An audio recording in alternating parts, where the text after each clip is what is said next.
Toda quarta-feira tem sonhos. Tem sonhos.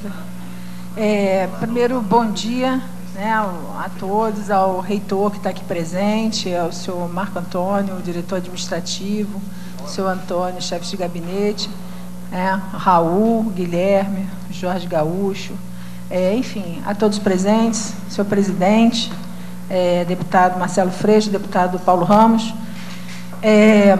Eu quero ter uma participação rápida.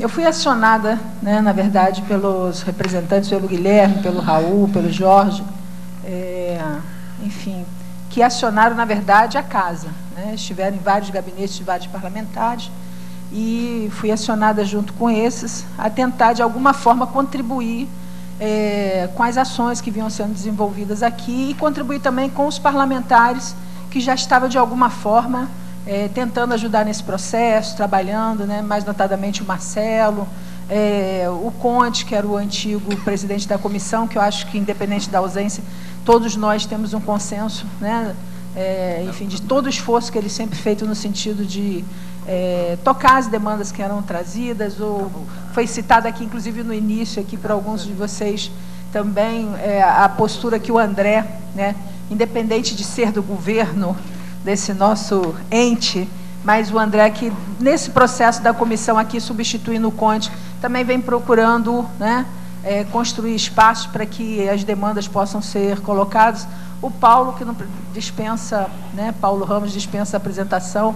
Eu ainda não era parlamentar, estava lá fora como, né, também sindicalista. O Paulo sempre foi uma referência nossa aqui dentro e tal. Não, mas eu conheço o Paulo desde criancinha. Eu conheço o Paulo desde criança.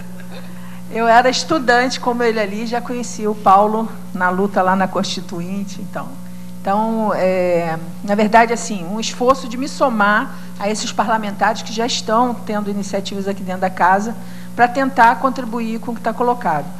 Aí eu queria fazer rápidas reflexões para respeitar também o tempo. Eu sou da Comissão de Orçamento, faço parte da Comissão de Orçamento aqui da casa. E toda vez que é trazida alguma demanda pelo movimento social do qual eu faço parte, né, estou parlamentar, mas eu também sou do movimento social, movimento sindical, eu procuro ver dentro dos espaços que eu ocupo aqui que nível de articulação pode ser feita para que a demanda que é trazida ela possa se transformar numa reivindicação atendida, né? Então, o esforço maior é esse. Quando eu fui procurada por vocês, eu procurei o presidente, né, o atual presidente aqui da nossa comissão, o André, procurei o presidente da Comissão de Orçamento, que é o deputado Coronel Jairo, o professor Luizinho, que também é membro da comissão, o deputado Luiz Paulo Correia da Rocha, que também é da comissão, enfim, procurei os membros da Comissão de Orçamento para discutir o problema de uma emenda, da emenda dos 10 milhões, que havia sido votada com uma certa facilidade, foi feito um acordo, foi feita uma discussão, e que depois, como tantas outras emendas que dizem respeito a demandas do movimento social, enfim, que chegam aqui e que até se consegue algum nível de acordo, se vota, mas essas emendas, ou seja, ao longo do caminho, elas são transferidas, entre aspas, grandes aspas, para outras rubricas, né? Então, assim, essa é uma constante no debate orçamentário, que é feito aqui na casa, essa é uma constante. Então, assim, procurei esses parlamentares para conversar e tal, e o que me foi colocado é que existia da parte deles uma disposição em realmente cobrar do governo, e não só cobrar do governo, mas que nesse processo agora de debate orçamentário que já começou aqui na casa, também reafirmar, né, através de uma nova emenda, e tentar construir uma articulação dentro do próprio governo para que os 10 milhões fossem respeitados. Bom, conversei também com o presidente, com Paulo Melo, né, e ficou, né, de que nós pudéssemos, então, construir uma reunião com o presidente e os parlamentares da Comissão de Orçamento, com a presença da representação, com a presença de vocês para isso. Teve uma reunião que eu participei com vocês, com o André, que inclusive eu saí da reunião, falei que, como já existia, digamos assim, dentro da base, né, da base do governo, um certo acordo em se construir isso, e assim, isso aqui é uma casa política, então, de repente, a presença da oposição em determinados espaços, em determinados momentos, ao invés de ajudar, inibe. Então, na tentativa de não ser um agente inibidor, né, me retirei, deixei vocês na reunião, e foi-me colocado pelo presidente de que isso seria articulado. Já conversei com o Paulo Melo umas 2 vezes, ele falou, não, eu estou aguardando a reunião, enfim, estou disposto a fazer essa reunião. Então, eu acho assim, em relação à reunião, pelo menos entre a Comissão de Orçamento e a presidência da Casa, eu acho que não existe, digamos assim, que está faltando é a articulação. Chegou a tal data, pá. Gente, eu acho que isso é uma coisa tranquila de ser resolvida aqui, porque conversando com todos eles, isso já estava meio que fechado. Agora, tem uma coisa que eu acho importante, principalmente porque vocês levantaram aqui o debate da questão da autonomia da universidade, porque eu acho que tem que discutir a dedicação exclusiva, tem que discutir a carreira, mas se a gente coloca como estratégia, não só da reitoria, mas a estratégia do movimento, né, o debate da autonomia universitária com os percentuais necessários para que essas questões específicas que vocês estão levantando possam ser resolvidas e mais outras questões estruturais da universidade.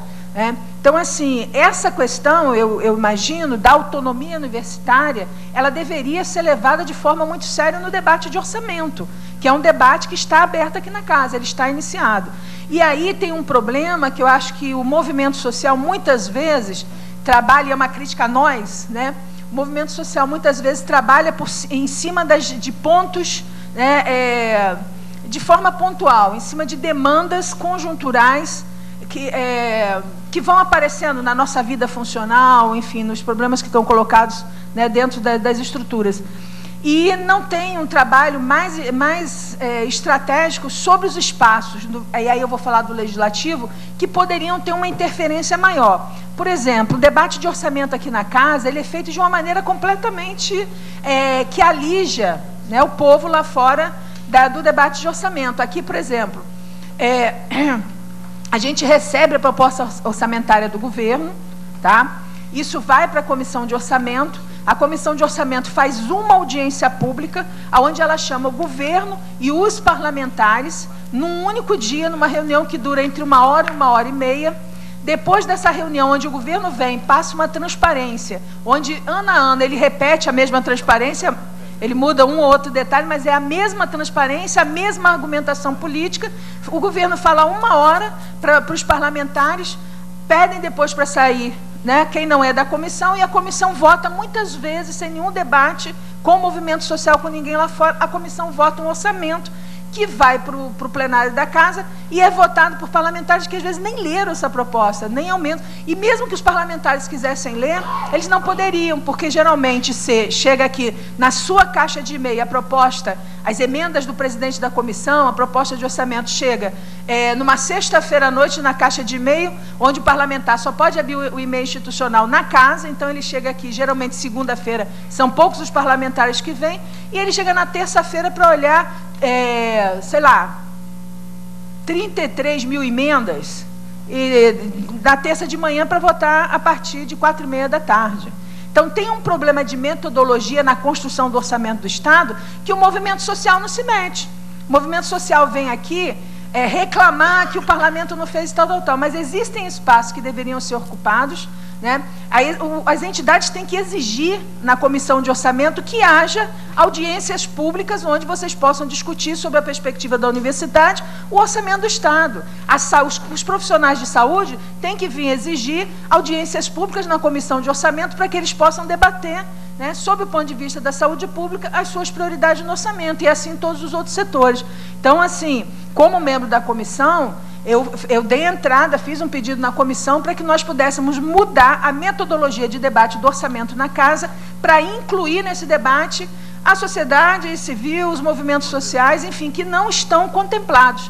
Às vezes, quando o governo vem, bom, óbvio, é chamada a Firjan, é chamada a FEComércio, é chamado as entidades empresariais, mas o movimento social, os setores médios da sociedade não vem. Então, essa é uma tarefa para vocês, essa é uma tarefa e podia começar agora, porque nós estamos, né, iniciando o debate de orçamento. Me parece, aqui hoje é uma audiência da UENF, mas me parece que a demanda da UENF, ela tem detalhes, mas ela é uma demanda das universidades estaduais. Então, a estratégia de discutir aqui dentro enquanto universidades estaduais, fortalece vocês e fortalece os parlamentares da Casa, que de alguma forma estão envolvidos, né, em traduzir as demandas que vocês trazem e articular a solução dessas demandas. Então, também queria chamar a atenção para isso. Em relação às questões que vocês levantaram dos secretários, os secretários têm agendas próprias. Infelizmente, que foi colocado aqui por outros parlamentares, né, nós, em tese, pela Constituição, pelos princípios do Estado Democrático de Direito, nós somos um poder autônomo legislativo, um poder autônomo independente, que deveria ser respeitado como tal. Então, na medida que convocasse um secretário para estar numa comissão dessa, ou que reivindicasse uma audiência, né, com esses secretários para estar trabalhando as demandas que são trazidas à Casa, isso deveria ser respeitado. Mas, isso, na verdade, aqui funciona como uma republiqueta, e não como uma república de fato. Então, muitas vezes, as pessoas trazem aos parlamentares as demandas, né, para que nós pudéssemos levar em alguns secretários e tal, mas não necessariamente significam que eles se veem obrigados a fazer isso. Quando essas reivindicações são feitas por parlamentares, né, que, enfim, têm um nível de articulação maior, ou, enfim, que são da base do governo e tal, às vezes as coisas acontecem. Mas muitos deputados aqui da própria base do governo colocam, né, que é muito difícil a relação da Casa com as secretarias do governo. Então, não é uma falta de pedido ou de insistência para que as coisas aconteçam. E se isso é assim para a base do governo, vocês imaginem para os parlamentares de oposição. Então, nós nos movemos muito aqui através, né, da mobilização social. Se existe mobilização social, nos colocamos juntos para reivindicar, para, enfim, de alguma força fazer exigências, né? E, para concluir, eu queria falar sobre essa questão que foi levantada aqui dos triênios. A questão dos triênios, assim, independente se para que os atuais servidores percam ou se os futuros servidores percam, é um negócio criminoso igual. É criminoso igual. Principalmente se nós formos discutir em que conjuntura o governador Sérgio Cabral se acha no direito de ir ao Supremo, né, fazer essa cobrança. Ah, tá, é contra a Casa, mas não é contra, é contra os servidores, né? Objetivamente é contra os servidores. Servidores esses que, por exemplo, na área da saúde, ainda tem um piso salarial de R$ 157. Olha a situação que nós vivemos. Existem servidores hoje que estão dentro de hospitais salvando a vida do povo, né, ou pelo menos tentando salvar com os recursos que tem piso salarial de R$ 157 e precisam complementação para ganhar um salário mínimo. E muitas vezes tem que fazer plantões a mais para poder pagar a passagem para ir trabalhar até o final do mês. Então, é um crime. E pensar isso não só para agora, mas pensar para os futuros servidores, sim.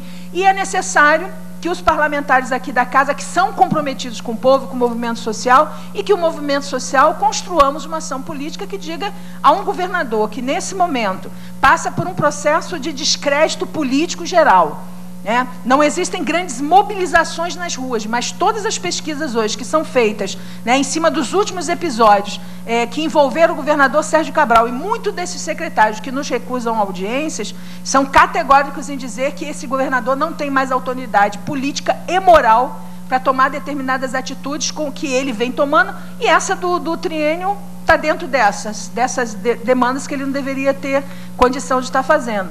Agora, isso é um debate político, né? E eu sei que o movimento social já está se organizando para responder essa questão dos triênios, como os parlamentares aqui da Casa também já vêm se organizando, inclusive se colocando na tribuna, né, se posicionando na tribuna em relação a esse problema. É um problema grave. Nós estamos vivendo uma conjuntura no Estado muito grave. Nós estamos vivendo uma crise. Hoje existe uma crise, né, no governo do Estado do Rio de Janeiro, e obviamente que essa crise também passa por dentro das instâncias, enfim, né, do Poder Legislativo, e acho que isso é bom de ser observado. Por último, esse é o meu penúltimo por último, eu também queria chamar um pouco a responsabilidade das entidades, né? Vocês vieram nos cobrar, acho que é correto, nós, né, somos parlamentares, nós devemos sim explicação sobre a nossa ação política, mas eu comentei com o Freixo agora essas últimas semanas, com o Paulo, uma tristeza que me deu de ver aqui na Casa ser votada, a questão da privatização da Previdência estadual. Foram votadas aqui medidas duríssimas contra a previdência dos servidores públicos. Nós estamos num processo de luta grande para salvar o IASERJ, que é um hospital dos servidores, e a mobilização dos trabalhadores em torno de demandas tão caras tem sido muito fraca. Não tinha ninguém, não tinha um servidor nas galerias da casa durante a votação da privatização da Previdência Estadual. Não tinha. O IASERJ está com demolição marcada, né? E não existe uma discussão de fato entre as entidades de como elas podem resistir a essa demolição, principalmente numa conjuntura onde você tem um governador que está fazendo água. Então, vocês também têm responsabilidade, porque muitas vezes os parlamentares estão aqui dentro, estão lutando, né, estão brigando com unhas e dentes, né, para poder resguardar o patrimônio público, para poder resguardar, né, os interesses dos movimentos sociais, mas não tem um respaldo suficiente dos movimentos sociais para poder fazer isso. Eu já vi aqui verdadeiros atos de heroísmo de alguns parlamentares aqui dentro, que algumas vezes tinham que fazer até papel quase que de sindicato. Eu participei de uma negociação aqui sobre o piso salarial do funcionalismo, onde estava eu e o Paulo Ramos, né, muitas vezes ainda batendo boca com algumas entidades sindicais pelegas que estavam aqui defendendo mais os interesses dos patrões do que os interesses dos trabalhadores, né? Então, assim, eu queria chamar essa reflexão. A Alerj, é óbvio que esse discurso é a casa do povo, tudo bem que a gente sabe que não é assim que a banda toca. Agora, que existem espaços aqui dentro que podem ser ocupados e que são espaços importantes para a estratégia política de vocês, existem. A comissão de orçamento é um desses espaços. E é um espaço estratégico, porque diz-me, a sua política será dita qual ela será, digamos assim, a partir do orçamento, a partir do dinheiro. Objetivamente, é o orçamento que delimita o que você vai poder fazer, reivindicar ou não reivindicar. Então, acho importante entender que aqui existem espaços que, através desses parlamentares, dessa bancada, podem ser ocupados e que podem garantir vitórias significativas para vocês. No mais, continuo à disposição. Eu queria até falar com o André aqui, o André Lazzaroni. Nós ficamos de articular essa reunião.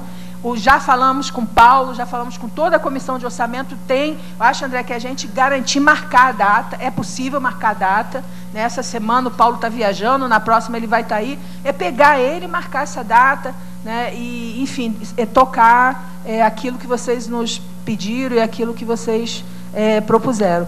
Mas eu vou assistir um pouco mais, eu vou ter que sair ao meio-dia, que tem uma assembleia das universidades que estão em greve, e eu vou da Universidade Federal, e eu vou participar dessa assembleia também, tá bom? Mas eu vou ficar um pouco mais. Obrigada. Obrigado, deputada Janira. Deputado Marcelo Freixo.